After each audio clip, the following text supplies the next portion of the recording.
করার পর সেখানকার তিনি প্রথমে একটা মিনিস্টার পদে ছিলেন এবং পশ্চিমবাংলার উনি সৃষ্টিকর্তা।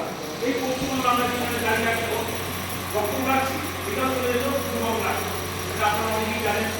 এবং ওনার নেতৃত্ব অল্প করা তিনি সময় পেয়েছিলেন, সেটা 1956 সালে 23শে জুন, যেটা কিছুদিন আগে আমরা করছি আত্মবলিদান করবো। তিনি মারা যাননি, এমনি মারা হয়েছে বিরোধী সরকার তাদের মেরে ফেলেছে স্লো পর্যটনের মধ্যে দিয়ে। কিভাবে কাশ্মীরকে 150 করবে এই ভাবনা চিন্তার জন্য উনি গিয়েছিলেন কাশ্মীর।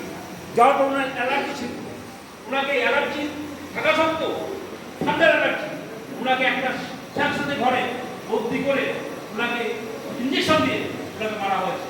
তাই আমি মনে করি আপনার শ্যামাপ্রসাদ মুখার্জি এই পদ্মফুল চিহ্ন দেখতে হবে না, তার জীবনী, তার দর্শনটাকেও ভাবতে হবে।